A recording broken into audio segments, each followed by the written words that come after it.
أعوذ بالله من الشيطان الرجيم. بسم الله الرحمن الرحيم. سورة ياسين مكية. ياسين والقرآن الحكيم إنك لمن المرسلين على صراط مستقيم تنزيل العزيز الرحيم لتنذر قوما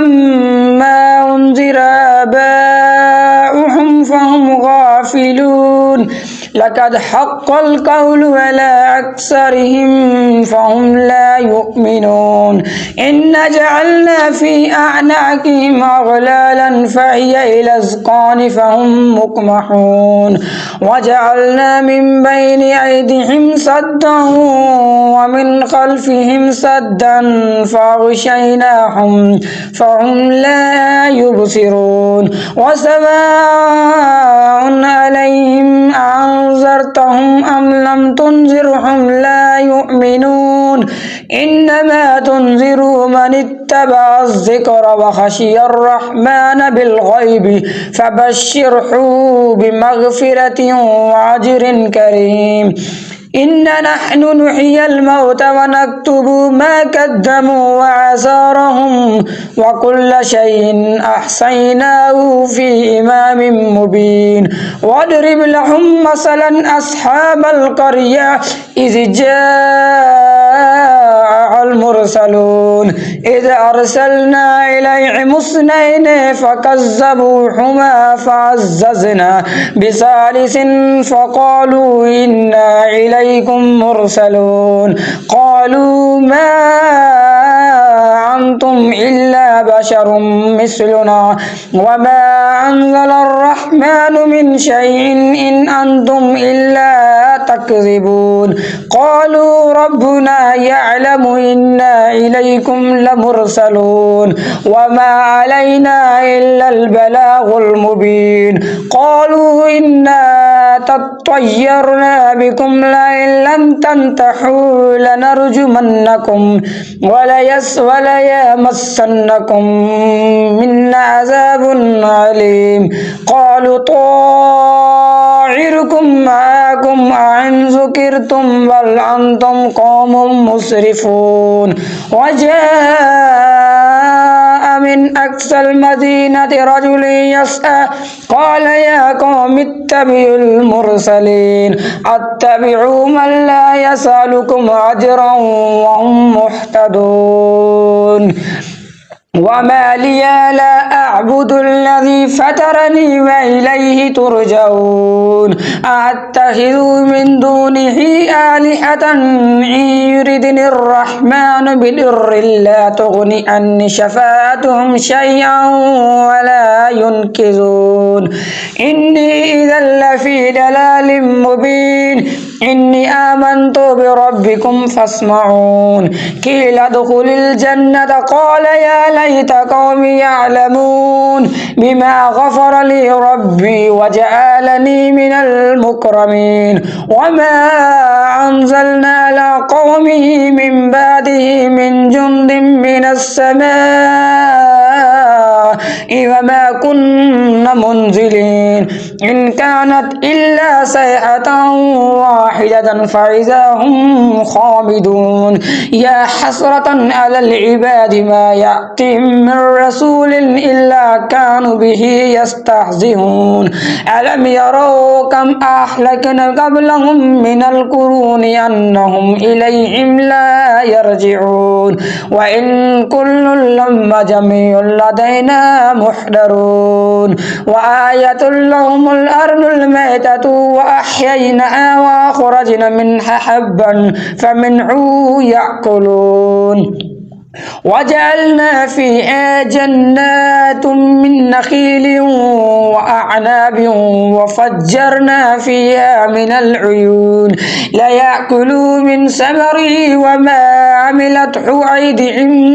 أفلا يشكرون سبحان الذي خلق الأزواج كلها مما تنبت الأرض ومن أنفسهم ومما لا يعلمون وآية لهم الليل نسلخ منه النهار فإذا هم مظلمون والشمس تجري لمستقر لها ذلك تقدير العزيز العليم والقمر قدرناه منازل حتى عاد كالعرجون القديم لا الشمس ينبغي لها أن تدرك القمر والليل سابق النهار وكل في فلك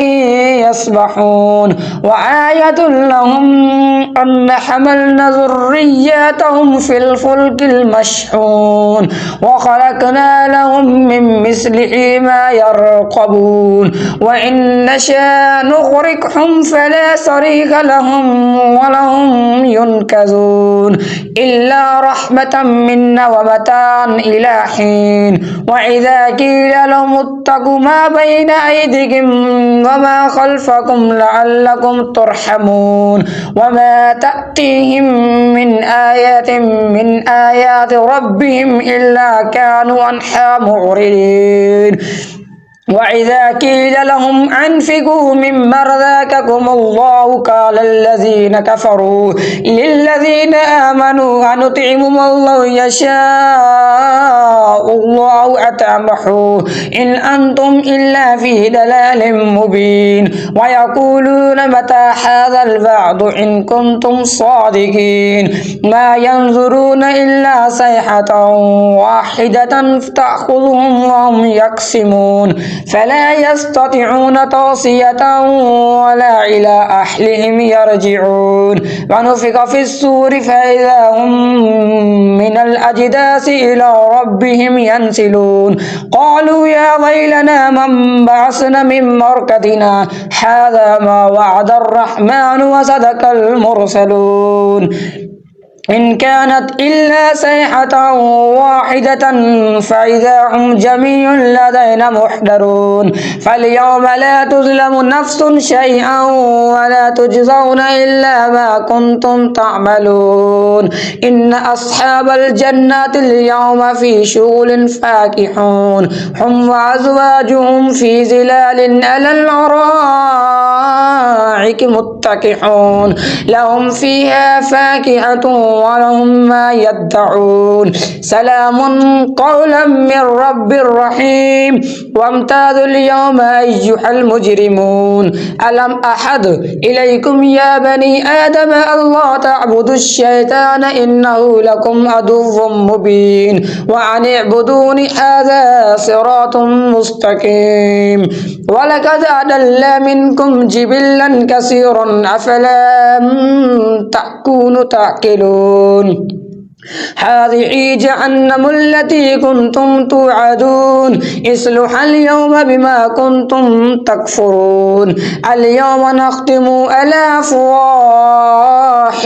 وتكلمنا أيديهم وتشهد أرجلهم بما كانوا يكسبون ولو نشاء لطمسنا على أعينهم فاستباقوا الصراط فأنى يبصرون ولو نشاء لمسخناهم على مكانتهم فما استطاعوا مضيا ولا يرجعون ومن نؤمره ننكسه في الخلق أفلا يأكلون وما علمناه الشعر وما ينبغي له إن هو إلا ذكر وقرآن مبين لينذر من كان حيا ويحق القول على الكافرين أولم يروا أن خلقنا لهم مما عملت أيدينا أنعاما فهم لها مالكون وظللنا لها لهم فمنها ركوبهم ومنها يأكلون ولهم فيها منافع ومشارب أفلا يشكرون واتخذوا من دون الله آلهة لعلهم ينصرون لا يستطيعون نصرهم وهم لهم جند محضرون فلا يحزنك قولهم إننا نعلم ما يسرون وما يعلنون أولم يرى الإنسان أن خلقناه من نطفة فإذا هو خصيم مبين وضرب لنا مثلا ونسي خلقه قال من يحيي العظام وهي رحيم قل يحيي الذي أنشأ أول مرة وهو بكل خلق عليم الذي جعل لكم من الشجر الأخضر نارا فإذا أنتم منه توقدون أوليس الذي خلق السماوات والأرض بقادر على أن يخلق مثلهم بلى وهو الخلاق العليم إنما أمره إذا أراد شيئا أن يقول له كن فيكون فسبحان الذي بيده ملكوت كل شيء وإليه ترجعون صدق الله العلي العظيم وصدق رسوله النبي الأمي الكريم آمين.